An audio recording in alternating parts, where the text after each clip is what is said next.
ಮನೆಯಲ್ಲೇ ನಾವು ರೆಡಿಯನ್ನು ಮಾಡಿಕೊಳ್ತಕ್ಕಂತಹ ವಿಶೇಷವಾಗಿ ಗುಪ್ತಾಂಗ ರೋಗದಲ್ಲಿ ಹರ್ನಿಯಾ ಹೇಳ್ತಕ್ಕಂತಹ ಒಂದು ರೋಗ ತುಂಬ ಜನರಿಗೆ ಸಮಸ್ಯೆ ಆಗಿರ್ತಕ್ಕಂಥದ್ದು. ಅದರಲ್ಲಿ ತುಂಬ ಜನರು ಪ್ರಶ್ನೆಯನ್ನು ಮಾಡ್ತಾಯಿದ್ರು, ತುಂಬ ಜನರು ಟ್ರೀಟ್ಮೆಂಟನ್ನು ಕೂಡ ತಗೊಳ್ತಾ ಇದ್ದರು. ತುಂಬ ಜನರಿಗೆ ಈ ಒಂದು ಆಪರೇಷನ್ನನ್ನು ಮಾಡ್ಕೊಳ್ಳೋಕ್ಕೆ ಭಯ.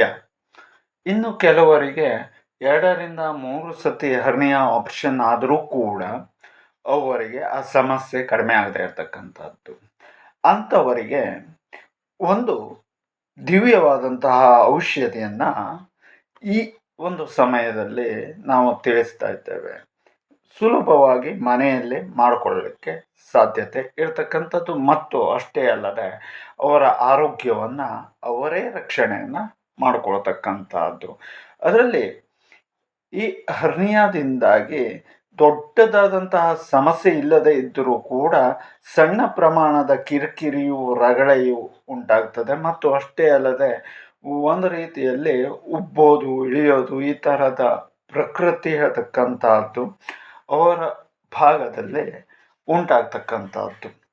ಆ ಒಂದು ಸಮಸ್ಯೆಯನ್ನು ಕಿರಿಕಿರಿಯ ಸಮಸ್ಯೆ ಮತ್ತು ಅಷ್ಟೇ ಅಲ್ಲದೆ ಕೆಲವಷ್ಟು ಆಹಾರ ಪದಾರ್ಥಾದಿಗಳನ್ನು ಅವರು ಸೇವನೆಯನ್ನು ಮಾಡಿದರೂ ಕೂಡ ಆ ಸಮಸ್ಯೆಯಲ್ಲಿ ಇರ್ತಕ್ಕಂಥವರಿಗೆ ಅದು ಆಹಾರ ತಿಂದದ್ದೆಲ್ಲವ ಮೈಗೆ ಹಿಡಿಯಲ್ಲ ಅಂತೀವಿ.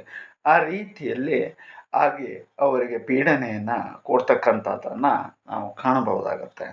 ಆ ನಿಟ್ಟಿನಲ್ಲಿ ನಾವು ಇವತ್ತಿನ ದಿವಸದಲ್ಲಿ ತುಂಬ ಸೂಕ್ಷ್ಮವಾಗಿ ತಿಳಿಸುವಂತಹ ವಿಚಾರ ಅಂತ ಹೇಳಿದರೆ, ಇದು ನಿಮಗೆಲ್ಲ ಗೊತ್ತಿರಬಹುದು. ಇದಕ್ಕೆ ಗರಿಕೆ ಅಂತ ಕರಿತೇವೆ ಕನ್ನಡದ ಶಬ್ದದಲ್ಲಿ.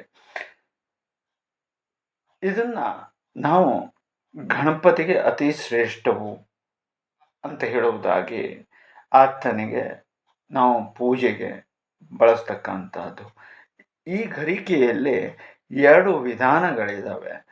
ಒಂದು ನೆಟ್ಟಗೆ ಬೆಳೆಯುವಂಥದ್ದು ಸಪೂರವಾಗಿ, ಇನ್ನೊಂದು ಅಂತ ಹೇಳಿದರೆ ಈ ರೀತಿಯಾದಂತಹ ಬಳ್ಳಿಯ ರೀತಿಯಲ್ಲಿ ಹಬ್ಬುವಂತಹದ್ದು.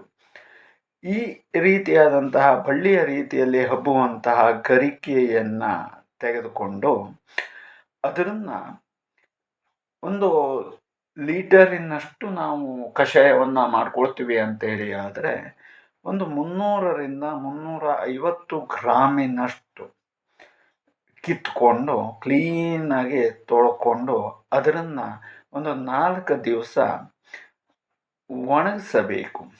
ಅದು ಹೇಗೆ ಅಂತ ಕೇಳಿದರೆ ಬಿಸಿಲಿಗೆಲ್ಲ ತಂಪಿಲಲ್ಲಿ ಒಣಗಿಸ್ತಕ್ಕಂಥದ್ದು. ಒಣಗಿಸಿ ತದನಂತರದಲ್ಲೇ ಅದನ್ನು ತಗೊಂಡು ಕುಟ್ಟುಕಲ್ಲಿನಲ್ಲಿ ಸ್ವಲ್ಪ ಹದವನ್ನು ಮಾಡಿ ಕುಟ್ಟತಕ್ಕಂಥದ್ದು.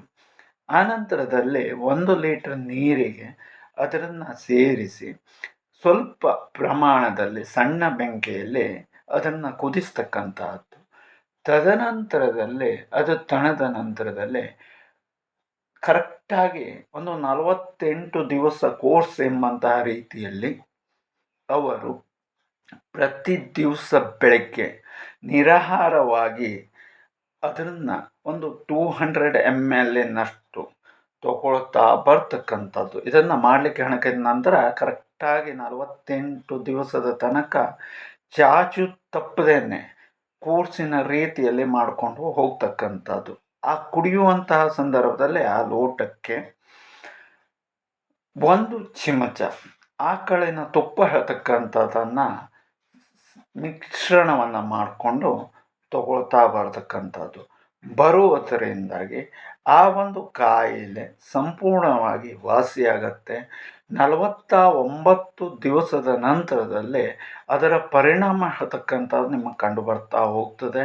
ಮುಂದಿನ ದಿವಸದಲ್ಲಿ ಸಂಪೂರ್ಣವಾಗಿ ಆ ಒಂದು ಕಾಯಿಲೆಯಿಂದ ಯಾವುದೇ ದೊಡ್ಡದಾದಂತಹ ಔಷಧಿಗಳಿಲ್ಲದೆ ದೊಡ್ಡದಾದಂತಹ ರೀತಿಯಾದಂತಹ ಸಮಸ್ಯೆ ಆಗದೇ ಇದ್ದಂತಹ ರೀತಿಯಲ್ಲಿಯೂ ಈ ರೋಗದಿಂದ ನೀವು ಮುಕ್ತಿ ಹೇಳ್ತಕ್ಕಂಥದ್ದನ್ನು ಪಡಿಬಹುದಾಗಿದೆ.